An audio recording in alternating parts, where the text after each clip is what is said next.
Hi everybody. This video is for 12th standard students and their parents. अभी पिछले कुछ समय से मैं कुछ वीडियोस अपलोड कर रहा था इंस्टाग्राम पे, यूट्यूब पे. So those were related with studies. ठीक है, तो आज मैं जो मैं पिछले इतने वीडियोस में बता रहा था या बताने की कोशिश कर रहा था, आज मैं उस वीडियो को थोड़ा सा एक्सप्लेन करता हूँ so that every student will be benefited out of it. तो आज हम किसके बारे में बात करने वाले हैं? How to study. सो ये वाला जो क्वेश्चन मार्क है, हाउ टू स्टडी, लोगों को बहुत ईजी लगता है. बच्चों को लगता है तो हमें तो पढ़ना आता है, पेरेंट्स को लगता है कि हमारे बच्चे को सब आता है. लेकिन as the time has evolved and the education system which was earlier some 20 years, 30 years, 40 years back, and right now the education system which we have is entirely different. अब इस एजुकेशन सिस्टम में बदला क्या है? बदली कोई भी चीज़ नहीं है, सिर्फ एक चीज़ ऐड हुई है, वो है टेक्नोलॉजी. नाउ अब काफ़ी सारे बच्चे ऐसे हैं कि जो यूट्यूब पे वीडियोस देखते हैं, गूगल पे वीडियोस देखते हैं, और कोई चीज़ उनको क्लास में समझ में नहीं आती है, फिर वो यूट्यूब पे देखते हैं. Nothing wrong in it, perfect.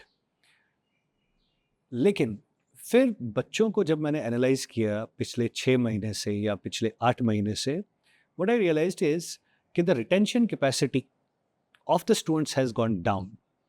उनको अगर आज कोई चीज़ उन्होंने वीडियो देखा तो 2 दिन के बाद उनसे अगर वो क्वेश्चन पूछा जाए, they are not able to answer it. ऐसा क्यों हो रहा है? If we look at the logical brain of this or logical concept about behind this, the concept is कि audio visuals they are only for our eyes. हमें देखने में, सुनने में बहुत अच्छा लगता है कि हाँ, वीडियो पे हमारा समझ में आ गया है. लेकिन वही वीडियो, वही कॉन्सेप्ट बच्चा कितनी देर तक उसको रिटेन कर पाता है, वो इम्पॉर्टेंट है. एंड इस साल का जो 12th स्टैंडर्ड का रिजल्ट आया है, specifically if I talk about Maharashtra state board, इसमें परसेंटेज बहुत कम हुआ है बच्चों का. 80%, 85%, 88%, 89%, इस तरह के मार्क्स आए हैं बच्चों के. जेई एडवांस की अगर हम बात करें, इसमें भी जो स्कोर है लास्ट ईयर के कंपैरिजन में काफ़ी कम हुआ है. तो इसके पीछे का रीज़न क्या है? कहीं ना कहीं बच्चे का जो पढ़ने का स्टाइल है वो थोड़ा कम हुआ है. नॉलेज जो है इम्पार्ट कर रहे हैं बच्चे, लेकिन उसको इम्प्लीमेंट नहीं कर पा रहे हैं. What is the reason behind it? There are many factors which are involved in this. According to me, पढ़ाई करने के कुछ तरीके हैं जिनके बारे में आज मैं बताने वाला हूँ. पहली बात यह है कि बच्चा जब रिविजन करता है, तो आप लोग रिवीजन कैसे करते हैं? रिवीजन आप किताब उठाते हैं और पढ़ने लगते हैं. So that is not revision, that is reading. या आप कोई यूट्यूब पे एग्जाम से पहले एक लेक्चर देख लेते हैं, रिवीजन लेक्चर देख लेते हैं, तो क्या आप एक्चुअली उसको रिवाइज कर रहे हैं या क्या केवल आप उसको देख रहे हैं? That's a very important question which I am asking to every student who is watching this video. आप लोग उससे सीख नहीं रहे हैं, आप लोग उसको रिवाइज नहीं कर रहे हैं, आप लोग उसको देख रहे हैं, आप लोग उसको पढ़ रहे हैं. रिवीजन उन चीज़ों का होता है जो हमारे दिमाग में होती है. अगर मैं कोई चीज़, फॉर एग्जांपल, अगर मैं फिजिक्स का कोई चैप्टर पढ़ रहा हूँ, अकाउंट्स का पढ़ रहा हूँ, आर्ट्स का पढ़ रहा हूँ, मैथ्स का पढ़ रहा हूँ, केमिस्ट्री का पढ़ रहा हूँ, किसी भी सब्जेक्ट का कोई अगर एक मैं सब्जेक्ट पढ़ रहा हूँ, तो उसमें मेरे को टीचर ने एक सीक्वेंस में पढ़ाया होगा. उन सीक्वेंस को आपके दिमाग में रिवाइज करना है, उसको रिकॉल करना है. और ये एक्टिविटी आप कभी भी कर सकते हैं. आप खाना खाते टाइम कर सकते हैं, गाड़ी में ट्रेवल कर रहे हैं, इसको हम रिविजन कहते हैं. जो आप बुक्स पढ़ते हैं या एग्जाम से पहले आप फॉर्मूला की लिस्ट करते हैं या उसको रीड करते हैं, that is not revision, that is reading. So revision उन चीज़ों का होता है जो आपके दिमाग में है. पहला पॉइंट रिविजन का मैंने बताया.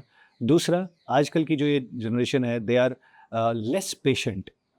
आजकल आप लोग ये वीडियोस जो देखते हैं, शायद आप मेरा भी वीडियो 2x स्पीड पे देखेंगे, बट आई विल रिकमेंड कि आप उसको 2x स्पीड पे ना देखें, इसको आप नॉर्मल स्पीड पे देखें. और ये चीज़ समझें कि इससे हो क्या रहा है, what are we concluding out of this. जो सिटिंग कैपेसिटी है बच्चों की, वो आजकल कम हो चुकी है. आजकल कोई भी बच्चे को अगर मैं ऑप्शन दे दूं, आप ही को मैं अगर 2 ऑप्शंस दे दूं कि भाई आपको यूट्यूब का 10 मिनट का वीडियो देखना है या आपको टिकटॉक या इंस्टाग्राम के 2 मिनट का आपको वीडियो देखना है, so obviously your choice will be of 2 minutes video. लेकिन एग्जाम के साथ ऐसा नहीं है, पढ़ाई के साथ ऐसा नहीं है. So you have to keep the patience and you have to work on your sitting capacity. मैं ये नहीं बोल रहा हूँ कि आपको दिन भर एक ही जगह बैठना है, लेकिन मिनिमम जो टाइम फ्रेम है वो है 3 घंटे का. क्योंकि कोई भी एग्ज़ाम हमारा 3 घंटे का रहता है और उन 3 घंटों में आपको आपका सबसे बेस्ट परफॉर्मेंस देना होता है। अब ये परफॉर्मेंस आप बेस्ट तब दे पाएंगे जब आप 3 घंटे एक जगह पे बैठ पाते हैं और उन 3 घंटों को आप परफेक्टली यूटिलाइज करते हैं। मैं जानता हूँ आजकल के बच्चों को 3 घंटे बैठना एक जगह पे it is very difficult, but you can improve it on slowly slowly slowly. पहले आप 1 घंटा बैठिए, फिर 1 घंटा 10 मिनट बैठिए, स्लोली इसको बढ़ाइए। इससे आपको 2 फायदे ये होंगे कि आपका जो एग्जामिनेशन हॉल में 1 घंटे बाद वो रेस्टलेसनेस आती है, वो इससे ख़त्म हो जाएगी।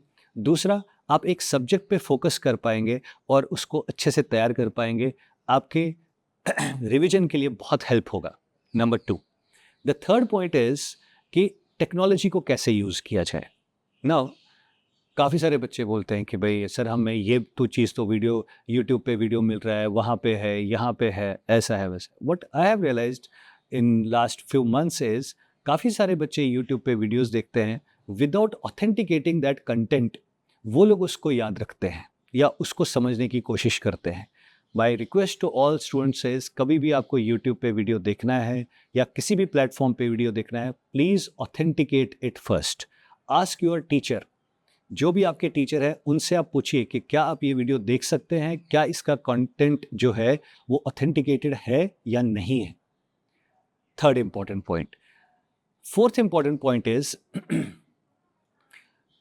जब हम लोग तैयारी करते हैं किसी भी एग्जाम की, आप लोगों का फोकस क्या होता है कि सर मैं आईआईटी की तैयारी कर रहा हूँ, सर मैं नीट की तैयारी कर रहा हूँ, सीईटी की, बोर्ड्स की, फलां एग्ज़ाम की। बहुत सारे एग्ज़ाम्स हैं इस इंडिया में, तो हर एक बच्चा अपने अपने एग्ज़ाम की तैयारी करता है। बट माय रिकमेंडेशन इज़ कि आप किसी भी एग्ज़ाम की जब तैयारी करते हैं तो एग्ज़ाम को फोकस मत करिए, आपके सब्जेक्ट को फोकस करिए। फॉर एग्जाम्पल अगर आप जेई की बात करें, जेई मेंस एंड एडवांस, तो जेई मेंस और एडवांस में आप ये मत दिमाग में रखिए कि ये मेंस का एग्ज़ाम के लिए मैं तैयारी कर रहा हूँ या एडवांस के लिए। आज की डेट में आपके लिए इंपॉर्टेंट क्या है कि आपको फिजिक्स कितना आता है, केमिस्ट्री कितना आता है और मैथ्स कितना आता है। Focus on the subject rather than focusing on the exam. क्यों ऐसा क्यों? क्योंकि जब आप सब्जेक्ट स्ट्रॉन्ग करेंगे, आपको फिजिक्स पूरा आता है, आपको केमिस्ट्री पूरा आता है, you can crack any exam. ये चीज़ बच्चों को समझ में नहीं आती है। पांचवा इंपॉर्टेंट पॉइंट इज कि हम लोग दिमाग में ये बिठा लेते हैं, जब मैं हम लोगों की बात कर रहा हूँ, मैं स्टूडेंट्स की बात कर रहा हूँ। स्टूडेंट्स ये सोचते हैं कि हाँ मैं कल से शुरुआत करता हूँ, या मेरे को फ्यूचर में इंजीनियर बनना है, मेरे को डॉक्टर बनना है। अरे वो तो बहुत बाद की बात है भाई, बहुत ज़्यादा बाद की बात है। हम आज में जीना चाहिए। हमें आज मैं कौन सा चैप्टर पढ़ रहा हूँ, आज मेरे को कौन सा सब्जेक्ट पढ़ना है, उस पर फोकस करना है। कल क्या होगा वो किसी ने नहीं देखा है। कल पे मत जिए, क्योंकि आज का अगर आप फोकस करेंगे, आज आपका अच्छा करेंगे, आज आप अपने सब्जेक्ट पे फोकस करेंगे, तो डेफिनेटली आपका कल अच्छा होगा। और हो क्या रहा है, जितना मेरा अभी बच्चों के साथ इंटरेक्शन हो रहा है, उसमें वो कल के लिए फोकस कर रहे हैं और आज को भूल रहे हैं। वो they are forgetting the present, कि आज अगर उन्होंने फिजिक्स पढ़ा है तो उनको फिजिक्स कितना आता है, आज अगर उन्होंने केमिस्ट्री पढ़ा है उनको सब्जेक्ट नॉलेज कितनी है, उस पर कोई फोकस नहीं कर रहा है। And final fifth point which I like to request और which I like to dedicate to all my teaching colleagues, my friends who are into teaching field, मेरी आप सब लोगों से रिक्वेस्ट ये है कि प्लीज़ आप टाइम के साथ टेक्नोलॉजी को इनकलकेट करिए आज की डेट में क्लासरूम में।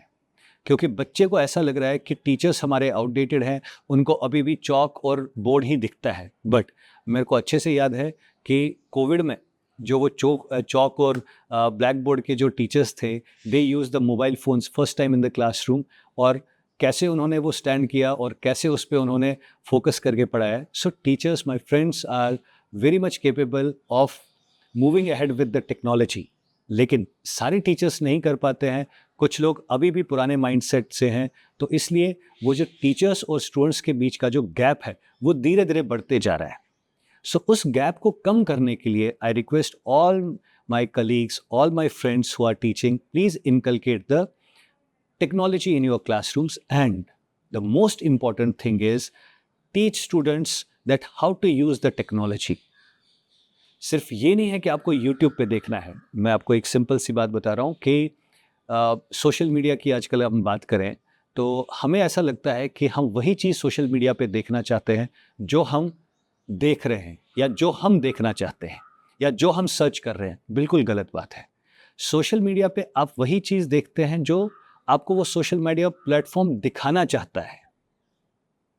आप अगर एक वीडियो सर्च करते हैं, उससे रिलेटेड 10 वीडियोस आपके अलग अलग वीडियोस आपके सामने आ जाएंगे। सो मेरी सभी टीचर्स से ये रिक्वेस्ट है कि आप उस कंटेंट को ऑथेंटिकेट करें, आप उस कंटेंट को पहले खुद जानें और फिर वो बच्चों को रेकमेंड करें। और टीचर्स स्टूडेंट्स से भी मैं रिक्वेस्ट करूंगा कि कोई भी यूट्यूब वीडियो या कहीं पे भी आप कोई कंटेंट देखते हैं, पहले आप अपने टीचर्स से उसको वेरीफाई कराइए, क्रॉस वेरीफाई करिए। आपको टीचर अगर बोलता है कि हाँ ये सही है, then go ahead with this. Last point which I would like to request to all my students, that is कि आपको कोई भी वीडियो देखना है, that is my personal recommendation to you, कि आप किसी भी यूनिवर्सिटी के जो अप्रूव्ड यूनिवर्सिटीज़ हैं बाय यूजीसी और ऑन एनी इंटरनेशनल प्लेटफॉर्म, उनके वीडियोस आप चेक करिए, because those videos are posted by the professors, by the subject experts. These are few things which I would like to request all my students and teachers, please follow them.